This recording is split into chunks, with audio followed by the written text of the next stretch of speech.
Hello, Star Trek fans. Welcome to ReBinge It. This is the ReBinge Star Trek Voyager podcast. My name is Kim. And my name is James. And we are rebinging Star Trek Voyager from the beginning, one episode at a time.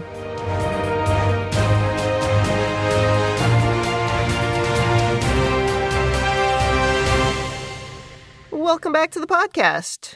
Today we're on Season 4, Episode 25, 1. This episode aired May 13th, 1998.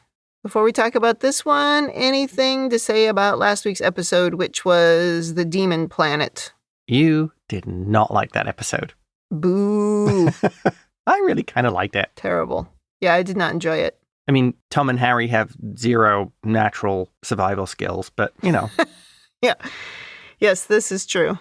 Well, this is our first recording of 2026. Yes. And our second of the week. Well, really third, because we did our normal one Sunday. Yep. And now we're doing a few extras trying to catch up. Yeah, we have some time off, so it's time to make some podcasts. Killing it. Other people go on holiday. We record podcasts.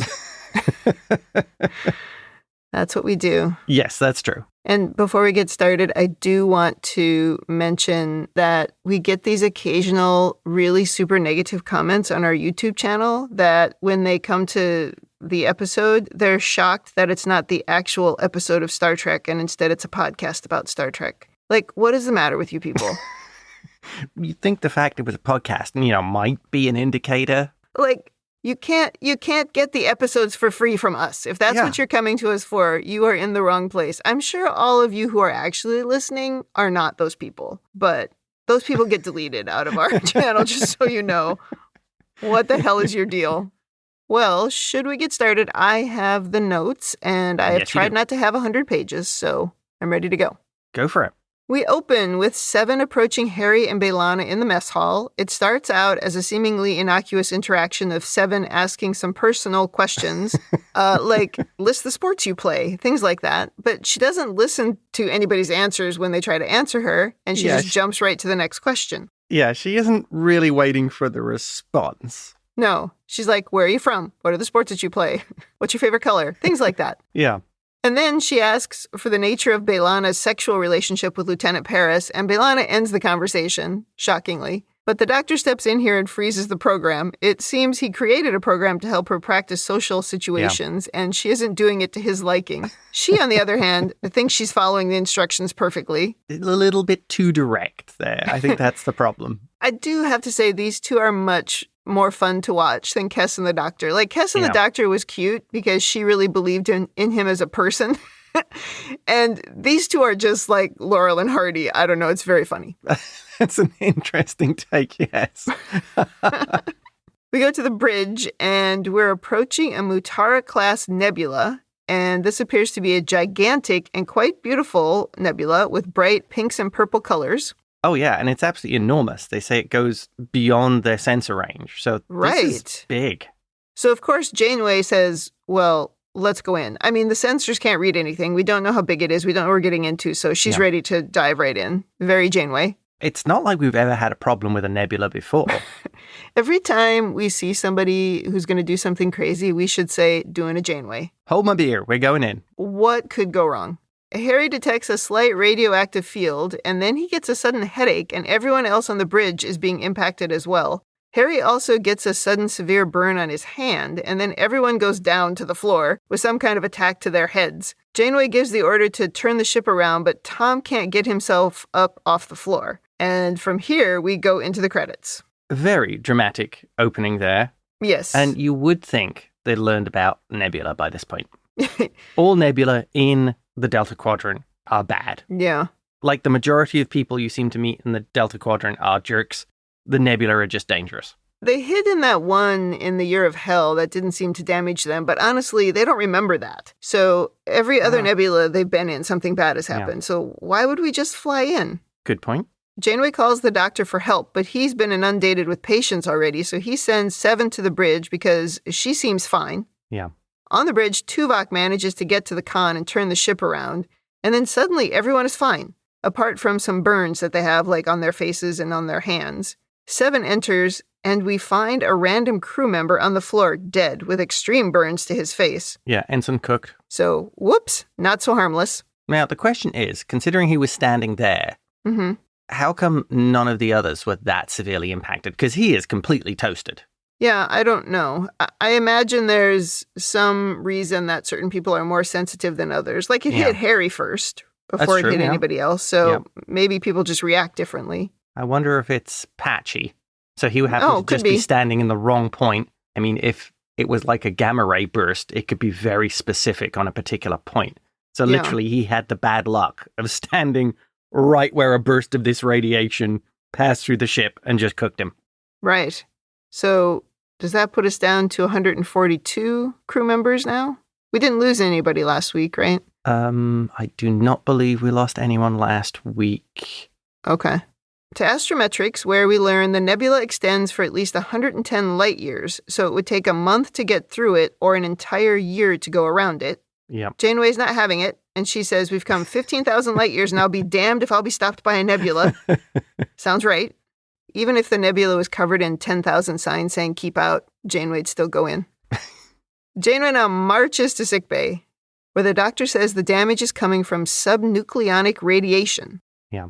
Even the briefest exposure is devastating to organic tissue. The only suggestion he has for protection is to put the crew in stasis chambers with independent life support on each chamber. Yep. Doesn't exactly explain why they're protected in there, but that's his idea. I have some comments on that. Okay. Janeway's like, there must be another way, but he says no. He thinks he can run the ship on his own while they're all in stasis, and she argues a little bit, saying at least he would need a backup, because what if he went offline or something happened to the ship? Right. He says there was only one crew member who seemed unaffected by the nebula. And before we go to 7, do you think he actually did any scans to see if 7 was truly unharmed, or she looked fine? So she seemed fine. She seemed fine. I'm going to go out on a limb and say yes. He checked. Headcanon. He scanned her after she got back to sickbay and was able to make the assessment of what was causing the problem and the fact that 7, with her Borg technology, somehow was resistant to it. At least partially. I assume that because she has Borg nanites floating around in her bloodstream, I'm thinking maybe they could repair cellular damage that the radiation's causing, or they could somehow deflect it. Yeah. Okay. Well, now Janeway goes to 7 to ask her if she'll manage the ship with the doctor while everyone else is in stasis. She warns her of the risks of solitude to humans, but 7 says she'll adapt, saying, "You say all the time I'm not human."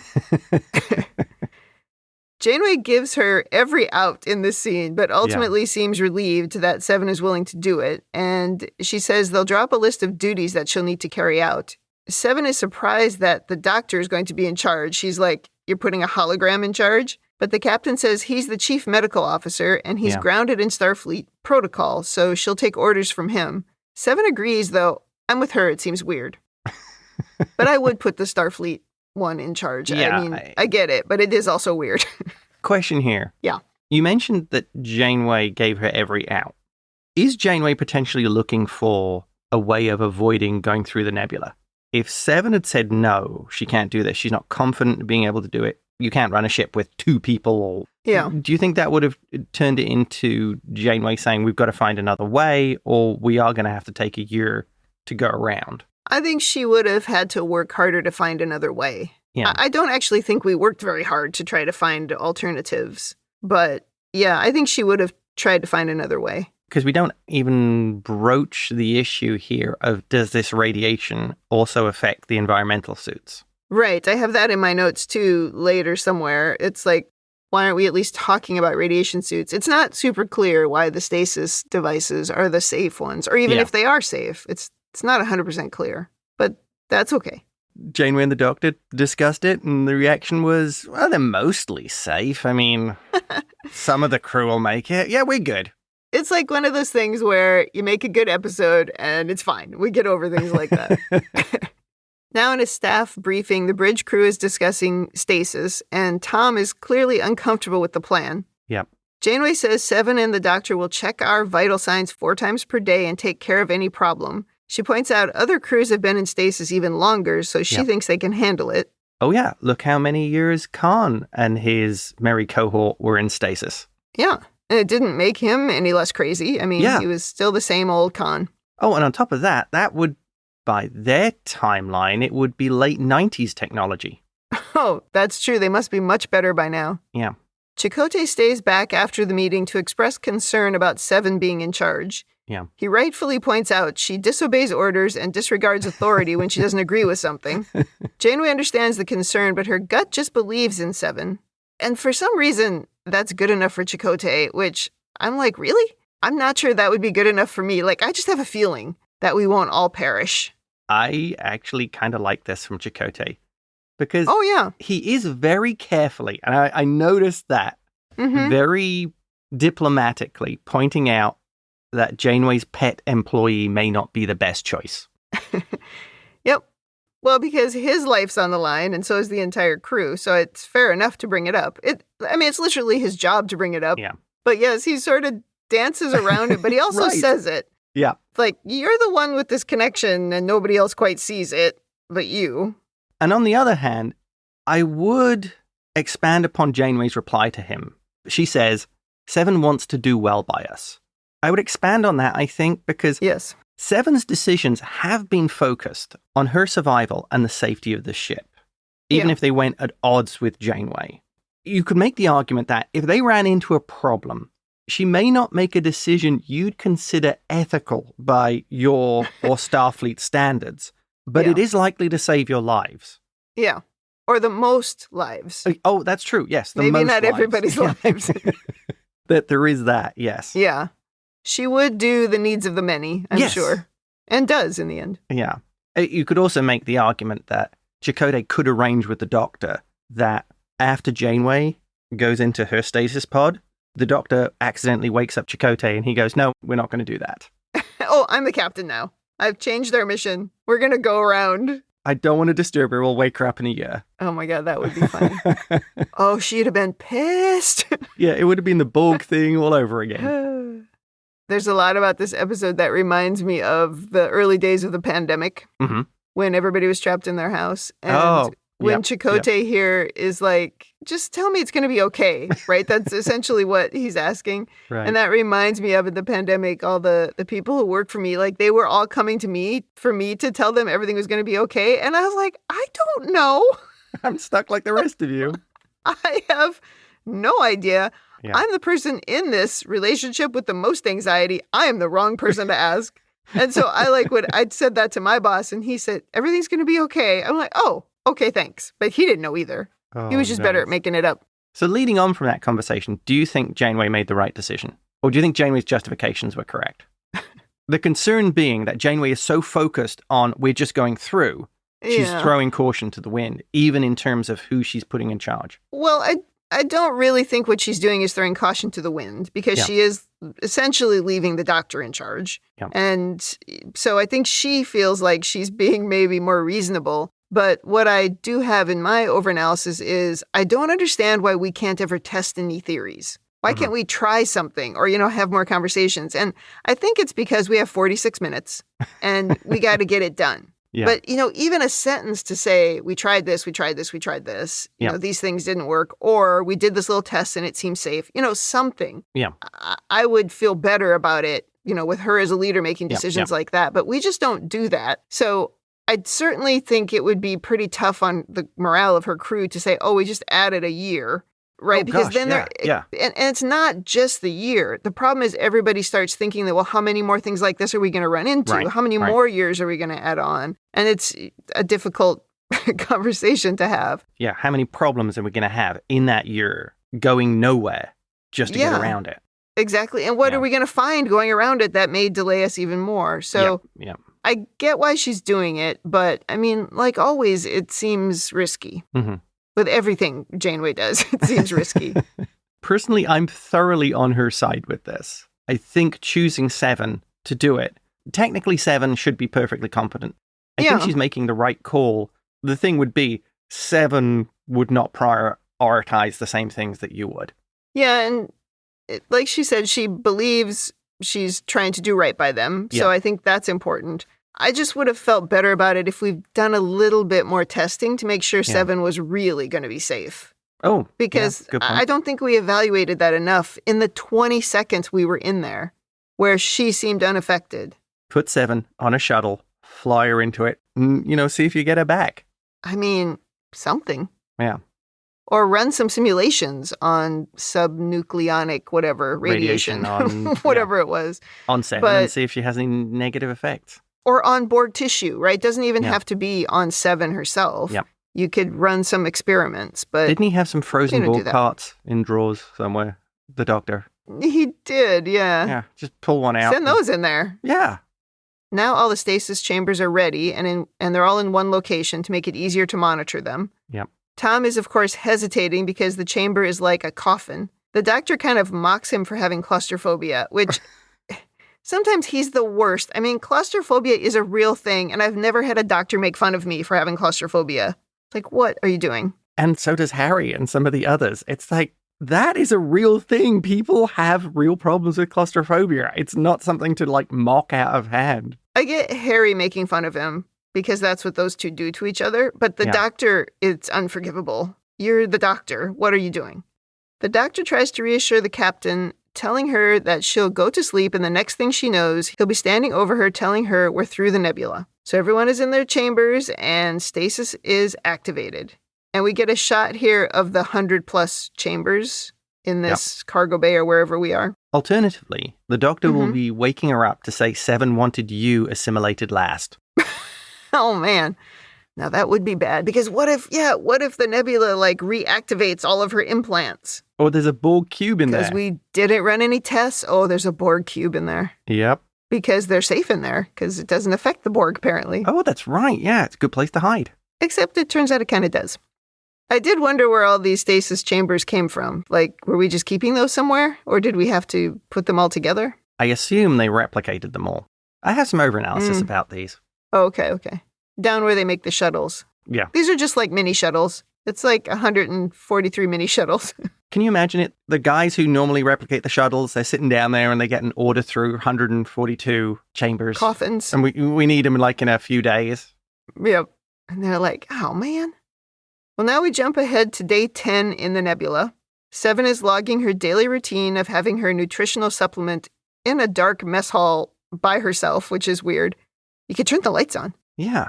Or you could pick it up and go see the doctor. She's probably sick of the doctor after 10 days with him. I think that's the point. She could also do the thing on the holodeck, that's right. So that she's with other people, but she has made it clear she doesn't enjoy that. Oh, that's true. Yeah. So after she has her energy drink, she checks engineering, then she goes to the bridge, she adjusts their course slightly. Yep. And then she finds Tom has escaped his stasis unit and he's lying on the floor. They get him back into his chamber, and the doctor says this isn't completely unheard of. And then he says, leave it to Mr. Paris to be just as much trouble now as when he's awake. 7 asks why he's complaining about this when he knew it was a possibility. She seems a little irritable. Well, that's the conversation that happens from here. The doctor claims he was just making a joke. But, I mean, she's also right that he does complain a lot. Yeah. The doctor points out she's getting more irritable and short-tempered every day. And she says so is he. But he, of course, says, well, that's because of her. I mean, it's just completely childish. It is a little bit Laurel and Hardy here, yes. Yes. So he wants her to brush up on how to get along with people in one of his holodeck programs. Before we go to the holodeck, too, I do want to note that I read that Jerry Ryan was sick when they were filming this episode. And this is the one scene where you could hear she had a head cold. Yeah. Because her voice was, a little bit nasally and a little bit deep. But this was the only place I noticed it. Oh. I'm going to jump to some overanalysis here. The doctor made the comment that neural activity is suspended when you are in the stasis pod. So how did Tom leave it? Yeah, I don't know. How did he wake up in the thing? I mean, they're not very effective as stasis units if you can just wake up and get out of them. Yeah. It doesn't make a ton of sense. It might have made sense if some others could do it as well. Yeah. And manage to, to get it open or something or wake up. But it's a good question. I think they needed it as a plot device. You could fix it with one line by saying the nucleonic radiation flips bits in the control panels of the stasis units, and every so often one will actually go in activation mode. So you could have that as part of 7's thing is running around, clicking reset on them for the ones that go into the defrost cycle. Right. Like that ropey freezer we have. Yeah. Oh, yeah. Well, I think it was important for the story that it was Tom and tied to his claustrophobia. Yes. So I do think it was a plot device. Yep. And I think they imply at some point that she is having to do something with the stasis units. Yes, they do bring that up later. Yeah. I think this is the kind of thing that if you just watch it once, it doesn't necessarily bother you. But when you watch it multiple times to do a podcast, you're like, wait a minute. Why is it Tom? Hand wave. Okay, I have some pretty crazy headcanon. Okay. Because they point out to Tom that there's a button that he can press to release it and get himself out. Uh-huh. My guess is, as a claustrophobic person, that he put his hand right on that button before he got knocked out. And then when the ship moved and he got jostled, boom, he hit the button. Oh, that's what's happening. If you could see me, that's what I'm doing with my finger. I'm like, whoop, I hit the button by accident. He gets out. Nobody else did that but the claustrophobic. Now, that's some good headcanon. Thank you very much. I would never have gotten in this thing. Just FYI. You would have had to knock me out first. You can't knock me out after I get in. Yes, I could see the Doctor doing that. Yeah. You know what? That makes you think, how many of the crew did they have to do that to? Probably a few. Well, now we go to the holodeck for a holographic party. Seven does not socialize, and in fact, she starts asking questions about warp fields to first Neelix and then the captain. Eventually, the Doctor sees this and stops it. She calls the holodeck a pointless endeavor, and they bicker. Yeah. While they argue, the ship shakes, and the computer reports the antimatter storage tanks are failing. I have to admire Seven's malicious compliance. She's attending the party simulation, but instead she turns it into a brainstorming session. I was very impressed with that. Yeah, I thought that was great. What was wrong with that? Also, the Doctor does point out she needs to work on her editorial skills in her self-expression. I feel, again, this falls under, isn't anybody taking the socialization of Seven seriously? Is it only the Doctor as like a part-time thing? I don't know. There's a funny thing going on with this, that the Doctor, the hologram, is trying to improve her social skills. Yeah. But also he supposedly has studied psychology. Right. And then, I don't know, deleted it and then redid it, whatever. But as the introvert on this podcast, I actually completely relate to what she's doing. Like, I can stand over here and just look at what I'm interested in. And what she did was she managed to get into a conversation with people by talking about things that she knew about, was interested in, but also knew they were interested in. I don't think what she did was that bad. Yeah. As an introvert, that's not that strange. Trying to get the introvert to become an extrovert is a pointless endeavor. Yeah. You have to stand here and make small talk. Impossible. You cannot turn an introvert into that person. So I actually think he's doing it wrong. And she was doing it right. It's just, I think that because she hasn't had many normal human interactions, that there's a level of socialization, of getting her to understand, not just, I mean, she can be introverted, but just being able to have normal conversations with people. I get that, but also she's not a dog, so you're not really trying to socialize her.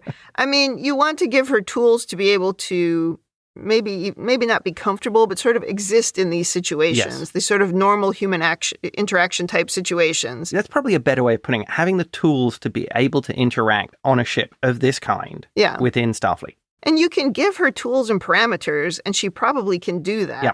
But like telling her, here's some sample questions to ask people and then just pushing the boat out, that's not going to work. Right. Here's the questions. You're out on your own, kid. I'm not trying to turn you into an extrovert. I'm trying to give you some tools to survive. Yeah. And I think criticizing for that is counterproductive. Counterproductive is correct. I'll also note, we do get the reason why she didn't try and hang out on the holodeck, to at least not be on her own and have holograms around. She finds it pointless. She does, yeah. She doesn't get anything from it. Yeah. And I think it's because she's getting bad instruction. Yeah. Like, you bring that up a lot, and I bring up a lot the relationship she built with Tuvok during the Year of Hell, which ended up disappearing, was a good relationship. They had good conversations, not just about science. Yeah. She asked questions about human behavior, and they kind of learned from each other. So she is capable of it, I think, in the right situation. Thinking about that, Tuvok would also probably be an excellent teacher. Because as a Vulcan, he would have had to learn how to deal with humans and other races. I think he'd be better, yeah. Yeah, because Vulcans are kind of, I don't know, stuck up about their own abilities And he's very logical. She is logical. There's a crossover where he could impart 70 years of knowledge. He would be the perfect person to help her navigate humans. Yeah. He's not necessarily a perfect example, but he knows how to get along with people, at least. Yeah. Okay, so back to the antimatter storage tanks that are failing. They quick check a console and they find cascading failures requiring ejecting the antimatter tanks. Seven goes to engineering and the doctor goes to the bridge. He sees engineering is flooded with plasma and tells her she can't enter engineering. She kind of ignores him and decides to enter engineering anyway. But when the doors open, there's no emergency. Nothing is going on. Well, hopefully it wasn't warp plasma because, warp plasma dissolves Borgs. Yeah, somehow she just didn't think there was anything wrong. I don't know. It was strange. But yes, we did see in First Contact. That's very bad for the Borg. Well, after the ad break, they find some malfunctions in neural gel packs are causing false readings. So they have to crawl through Jeffrey's tubes to get to the failed gel packs. And while they're crawling, the doctor starts complaining about having to crawl. He's being very whiny this episode. He really is. Maybe he's actually suffering from not having people to interact with. I think he is, because remember, he's always looking for the hot goss. Oh, that's true. So yes. He is missing that. Mm-hmm. He's part of the triad of gossip. Yeah, Harry is his best friend. Yeah. Well, then Seven starts complaining about the doctor complaining, and he says complaining is comforting and that she should try it sometime. It's like, oh my God. What was it your old coworker used to say? If you ain't complaining, you ain't living. He said that's what his grandmother used to say. Well, they find the failing gel packs, and the doctor scans them, saying he's seeing some strange readings. Maybe the nebula is also causing this problem. I think that might fall under your... Duh. Maybe they could have tested some things before they went in, like the gel pack. Like the gel packs. I mean, we already had that problem where they got moldy, right? Oh, that's right. Yeah, Neelix's cheese. Yeah, exactly. So they've got something organic in them. We should have expected that the nebula would have caused this. Well, even worse now, the doctor's program glitches, and they rush back to sickbay so as not to lose his program. And there's one funny shot, like down the hall, where we see them running down the corridor. Yes. I don't know. That was very funny. Seven checks his mobile emitter and finds the electro-optic modulator is damaged. She says the nebula is having a deleterious effect on all the ship's technology. I love that word, deleterious. I like that the ship's systems are starting to break down. But not enough that it's a full breakdown. You just got to keep on tweaking everything. Right. There was an old game for the ZX-spectrum called Worse Things Happen at Sea. And you basically were a robot controlling a ship. And little things kept on breaking on the ship, like water came in and you'd have to pump it out and put patches on. And it was a whole series of like little tasks you had to complete. It was so challenging and so frustrating. And watching this episode, my mind goes straight back to that. There's a million things breaking and you're having to jump between the rooms and fix things and watch your energy level. It was like what Seven is doing. And I just kept thinking about COVID, like how every one of our appliances broke during COVID. Oh, now the fridge broke. Oh, now the dishwasher. Oh. It was honestly uncanny. The coffee maker, the washing machine, everything broke. I think we changed every appliance during the pandemic. Yeah. Well, you fixed the dishwasher a couple times and then it finally died. And you fixed the coffee maker multiple times. But jeez. It was uncanny. I'm fairly sure that the virus actually... It was a nebula. It wasn't a virus. Oh. We entered a nebula. It was sub-nucleonic radiation. Yeah. The doctor says it's up to Seven to keep the ship running now because he's going to be stuck in sickbay and they can't afford to break down in the nebula. Seven really seriously says, I won't disappoint you. We jump from here to day 29. And if we were, on day 10? I don't know. I guess, how big was that jump? Wasn't super clear. Well, I thought that would be almost 20 days. Yeah, they didn't really show any days in between day 10 and day 29, so we're not exactly sure when this happens. But she's likely now been doing everything by herself for a couple of weeks. Yeah. And what we see is Seven standing alone in a snowy, desolate landscape. And then she wakes from her regeneration cycle, and in her log she says the effects of prolonged isolation are starting to cause disturbing dreams. I mean, I can't imagine for someone who has spent their entire life with Borg in their head and the collective, you've gone worse to not just an individual on a ship, you're alone on the ship. Yeah. Well, she's determined to carry out her mission anyway. She says the ship's systems now need constant maintenance to avert disaster as so many things are breaking down. Yeah. So off she goes in her daily duties, now finding the main computer having trouble because of more gel pack failures. She redirects power or whatever she has to redirect to get the computer to go around the failing gel packs. Yeah. And then we go to astrometrics where we learn we're down to 6 days and 5 hours still to go. So we are jumping ahead without showing too much detail. Later, she hears Tom calling for help in a dark hallway, but she finds him safely in his stasis chamber. Yeah, now she's hearing things.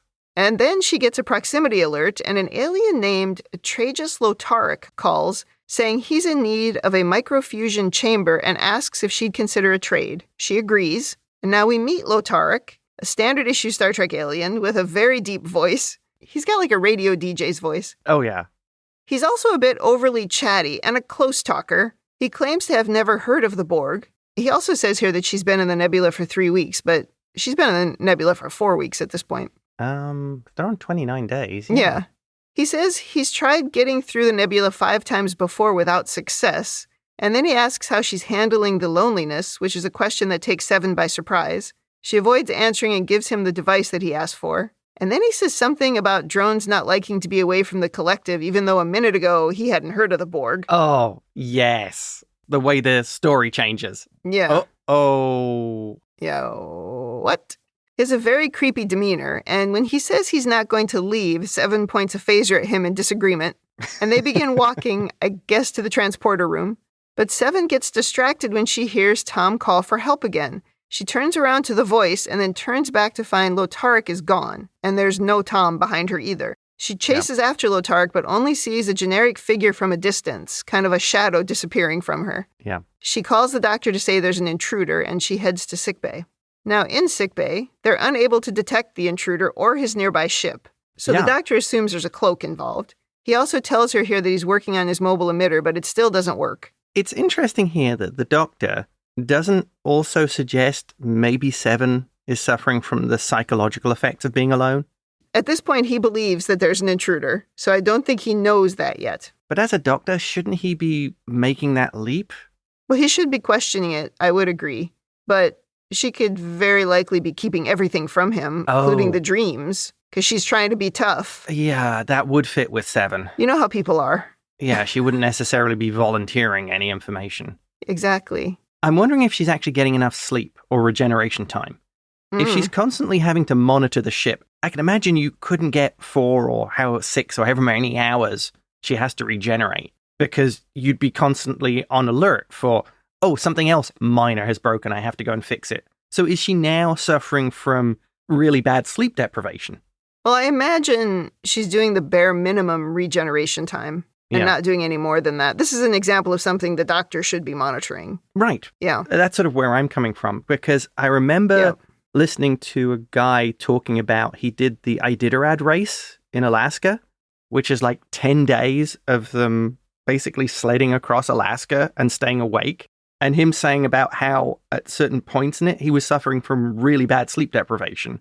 And he described how sitting on his sled was a guy with a clipboard. Oh. And he described it as it seemed absolutely real.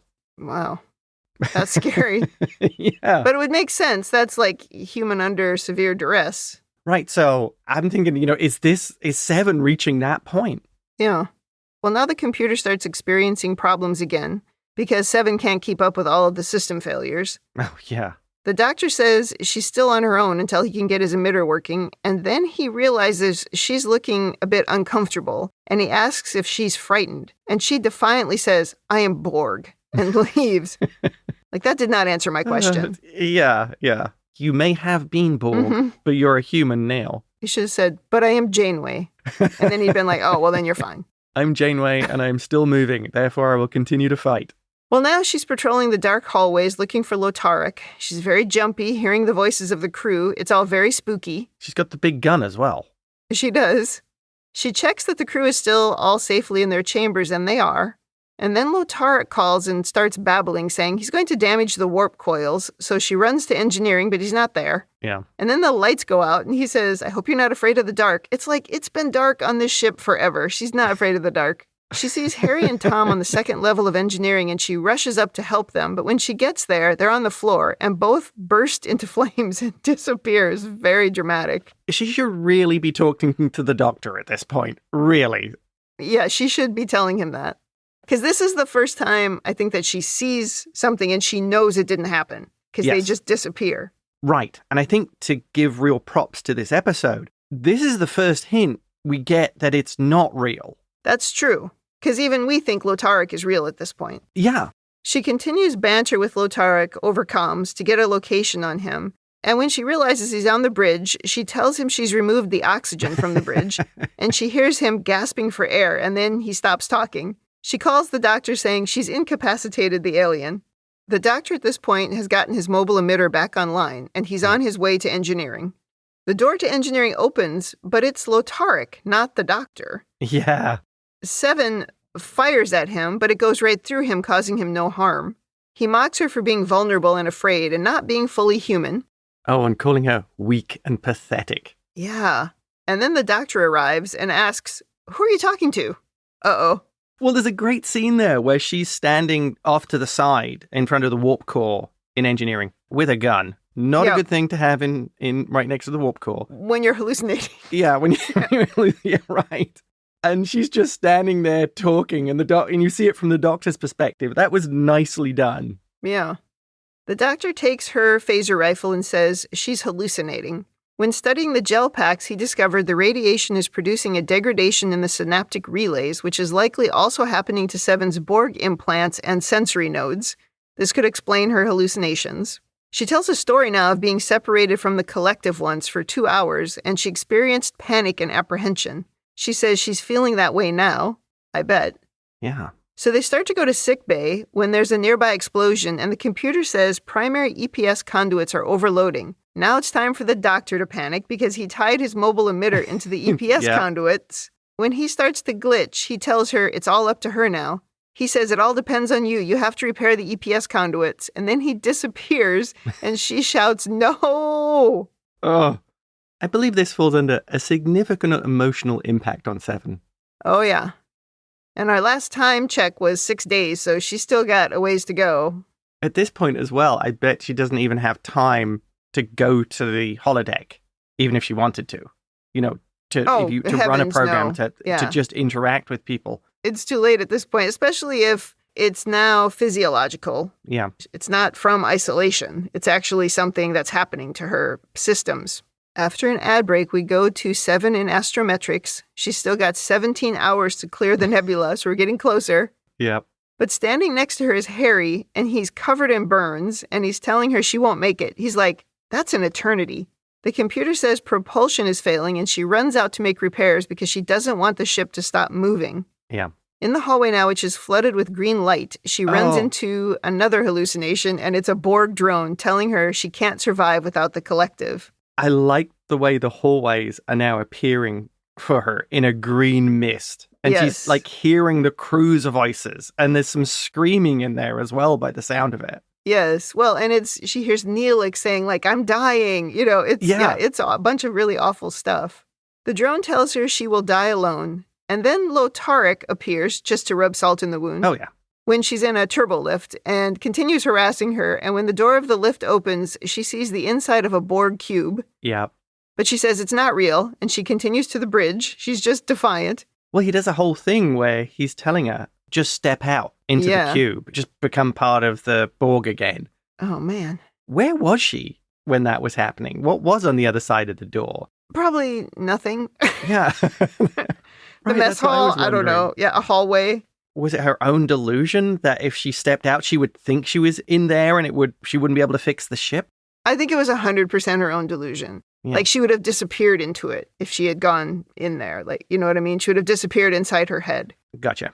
Well, on the bridge, the whole crew is there telling her she's failing, and they're all covered in burns. It's really awful. Oh, it's great. They all look slightly cooked, and they're all being awful. Yes. She tries to ignore them and work on the engines. She now has 41 minutes to get out, and Harry says again, "That's an eternity." The vision of Janeway is like saying, "Oh, well, looks like she was a bad idea after all." Oh, it's just terrible. Yeah. All her worst fears are coming true. Right. And Chakotay is like, "I never wanted her on board anyway."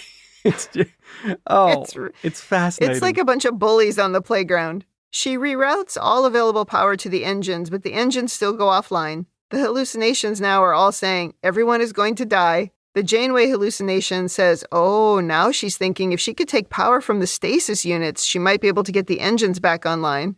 And they think that's a good plan for her because she doesn't care about them anyway. It's just endless. Right. And 7 does reroute power from 10 of the stasis units and the engines are back online. Janeway says, well, those people she disconnected are going to die.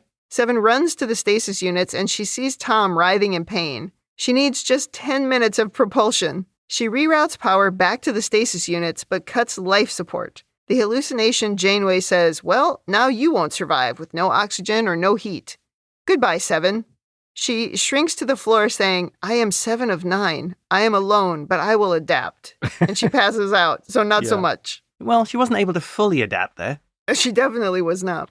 Well, she is, of course, revived, with the captain, the doctor, and Chakotay looking over her. It seems they came through the nebula, and somehow the doctor came back online. That's a hand wave. That's probably in your overanalysis.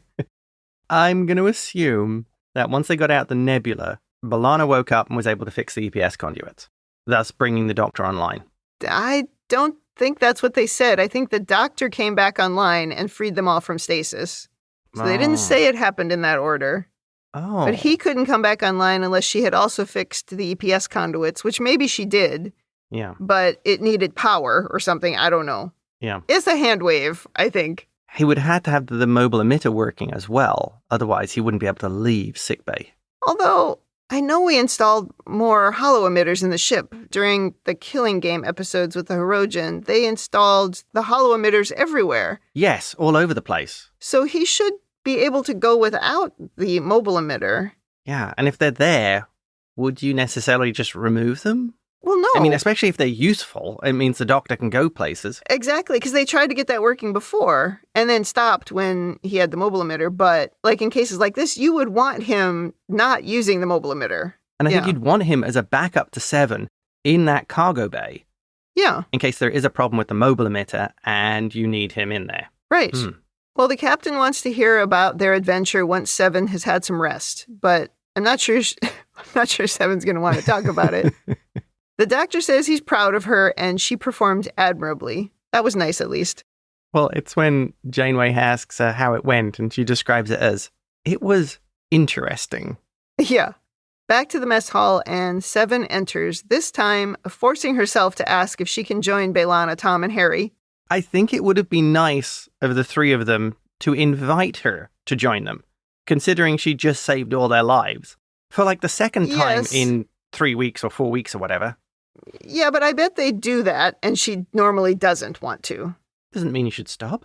No, but I could see that that's not their first reaction. Like maybe if she stood there for a second, because I think even in the holodeck program, B'Elanna asks her to join them. But she's like, oh, I don't need sustenance right now. Yeah. And she does that here too. But she still sits down. Evolved humans would do that. Yeah, they definitely would. She says she feels the need for companionship, which is a big move for 7. Yeah. Tom says he can understand how she feels after having only the doctor to talk to for a month. They all say they owe her for getting them through the nebula. She tells them Tom broke out of his chamber 4 times. He says he doesn't know why. He just doesn't like closed places. I'm going with your finger on the button. Yeah. And 7 says, well, perhaps you dislike being alone. At the end. I can tell you that's not why you have claustrophobia. It's a phobia. It's not because you don't like being alone. But anyway, this was important for the story. Yeah. I think it was 7 trying to relate. Yeah. Well, what is your overanalysis? Okay, let's start off with the first one.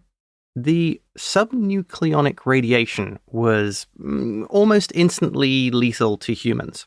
And yet Tom managed to get out of the chamber 4 times and suffer, as far as we know, no ill effects. I think we're supposed to believe it did negatively affect him. That's why he was lying on the floor, because he was being impacted by it. Okay. And it seemed like not everybody got burns, and he doesn't remember it. I don't know. Yeah. That one's foggy. That one's a little bit hand-wavy. But also, maybe it never really happened, and she imagined it.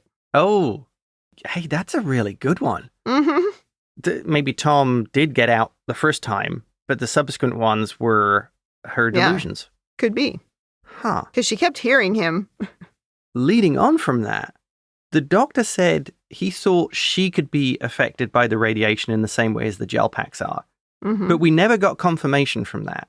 Is this actually Seven suffering from cabin fever, as you could generically call it, and sleep deprivation? So this isn't purely the radiation doing it. It's Seven is actually experiencing this. Well, I hadn't considered that. I guess it's possible. Yeah. That it really was all hallucinations from lack of sleep and the traumas of being isolated. But my first point in overanalysis is this is a lot like COVID. Yeah. And we all lasted more than 30 days. Many people by themselves completely, and I don't know that people were hallucinating after only 30 days of isolation. Yeah. So that seems extreme. But this is also an extremely stressful environment for her. This is somebody who's been part of the collective and is now on their own. And on top of that, she has a responsibility that she's promised Janeway to look after the ship and the crew. And she's suffering from arguably sleep deprivation. I think it would take more than 30 days. Yeah. And this happened not in 30 days. This was less than 30 days when she started hallucinating. Yeah. It was like 3 weeks. I think it would take longer than that. No. From reading sleep deprivation, really bad sleep deprivation, it can start pretty quickly. But she wasn't getting zero sleep. Yeah. She was getting her minimum regeneration time. What she was not getting, I would imagine, was any downtime, especially towards the end, because she was constantly running to keep things up and running. And you got to believe that she took the absolute bare minimum regeneration time. Yeah. Because there was nobody else awake on the ship when she was regenerating, except Lotarik wasn't really there. I personally look at the story as it wasn't just the radiation causing it. It was also the work schedule she was forced to do was causing this. Okay. Because does she ever have a lot going on in her head though? Self-doubt, fear of being alone, guilt at her part in the assimilations, which came up at one point. There's a lot in there that seemed to be coming out. Well, and now she has nothing but time to think about it. Oh. Because there's nobody to distract her, no different missions. She's just doing repetitive tasks over and over. Yeah. Yeah, your brain can work overtime. Next thing, and this is where I think you have to kind of hand wave a bit with the story. So the pods themselves are shielded from the radiation? Yeah. How does it get through the ship and the shields, but not the pods? The pods. And he made a point of saying they had independent life support. Yeah. So, I don't know, was there something about that? Something about what was going on in those individual chambers that was protecting them? Yeah, because that would imply, did they have a medical function that they're constantly replacing the damaged cells caused by the radiation? Maybe. I think they could have easily explained that by saying they have some rare mineral that they shielded the cargo bay, but they don't have enough to shield the ship. So literally you have this pocket, this like lifeboat pocket on the ship. That's all they can do. But it also would have to be something that they had to go into those stasis chambers because that's the whole point of this episode was Seven alone. Yes. They've only got a small amount of whatever the mineral is. They can only shield like the cargo bay and that's it. You know what would have been interesting? Yeah. If they'd put nanoprobes in the stasis chambers to constantly regenerate and repair damage. Oh, because then everybody would have been like, I'm not sure I want to do that. Yeah, that would have been a really tough one. I don't want Borg technology in me. Look what it did to Neelix. Yeah. They injected him with nanoprobes and he became a great character. Honestly, Neelix probably should have been okay, too, to be out. He probably still has those nanoprobes. Remember, he's supposed to be getting those injections all the time. Oh, that's right. They must have stopped it or not needed it anymore. Those ones didn't work as well. They just forgot all about it. So although I really did like the idea of the stasis pods, I thought they could have given a little bit more explanation of why. Yeah, understood. Next thing, and I'm jumping back to Seven again. So she created this character and the Borg all in her head. She's got quite an imagination then. Well, she's seen a lot of species. Yeah. It was probably just a couple of them put together into one. Oh, an amalgamation of things that a manifestation of her fears. Yeah. That was more of an observation, really. That's what most of my overanalysis usually are. And my final point. Mm-hmm. Starfleet have never encountered this type of nebula radiation before. I was thinking about this I guess as part of Starfleet's mission is exploration. So coming across completely natural, but never seen before phenomena should probably be expected. So I guess Yeah. I can look at that and say, yeah, they literally have never come across this before because it's extremely rare. So you wouldn't really have any idea how to deal with it. And it would be, you're coping with it on the fly. Well, and this just adds to your story about nebulas. They're dangerous. We don't know what's going on in there. We could encounter anything, including things we've never seen before. This is the captain. We've come across a nebula. We can go through it and everybody dies, which is the most likely outcome, or we fly around it. And everybody goes, please fly around it for the love of God. Yeah, that's fine. And that, I think, wraps up my overanalysis. Over to you.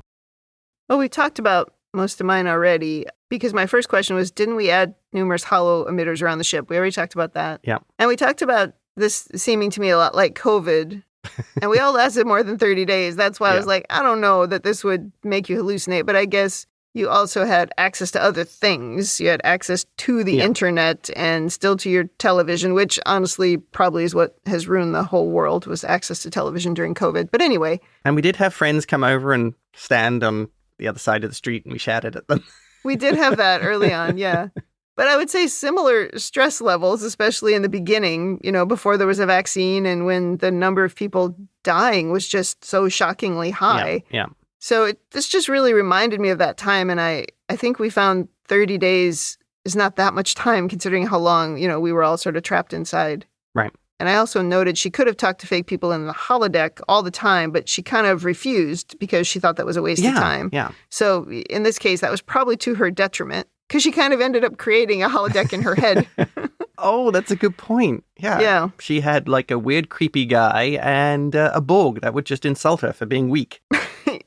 Yes, and everybody just saying all of her worst fears out loud. Yeah, if she'd gone to the holodeck, she could have at least created some positive characters. She could have, but she probably wouldn't have. I think the only thing we didn't talk about is, are we going to deal with her trauma now from what happened? Yeah. Those hallucinations, her actually turning off life support at the end and essentially putting herself to death. I mean, that was a lot. And are we just going to let the doctor treat her? I mean, he doesn't know what the hell he's doing. Okay. There's one ray of hope here, which was Janeway said she wanted to talk to Seven about them when she was feeling up to it.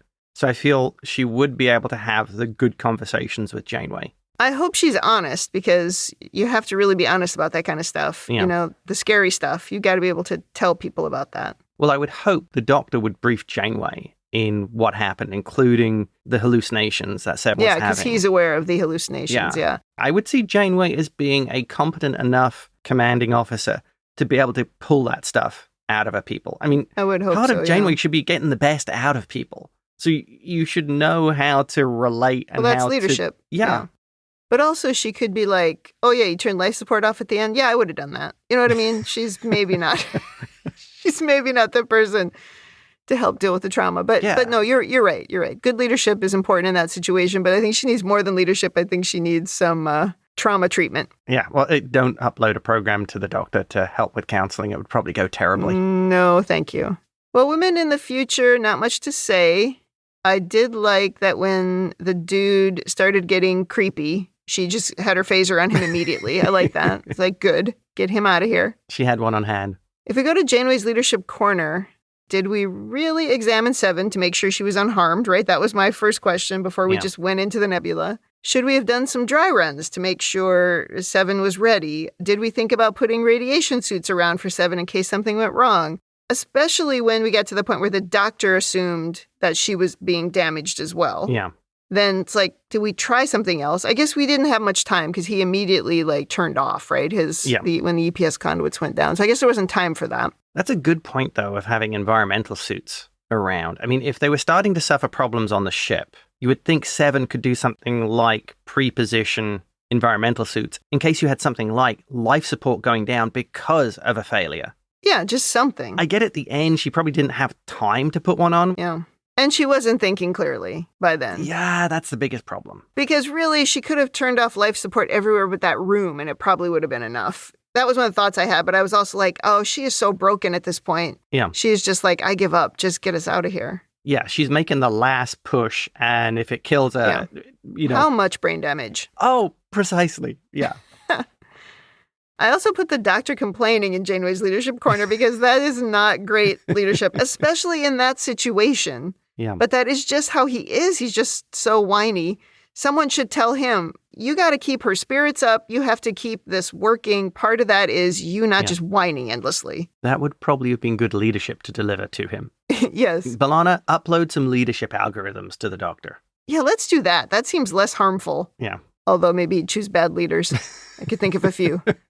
I was also thinking that once the Doctor realized that the gel packs were damaged, he should not have depended on his emitter because everything was failing. Even him, connecting to the EPS conduits and thinking that was okay, he should have realized that that was a huge risk. Mm-hmm.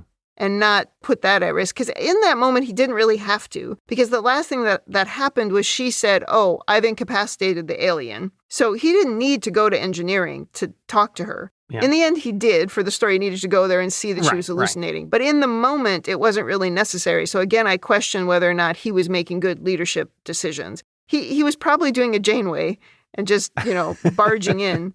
But it's like, we got to be so cautious when you've only got one backup. And everything is failing.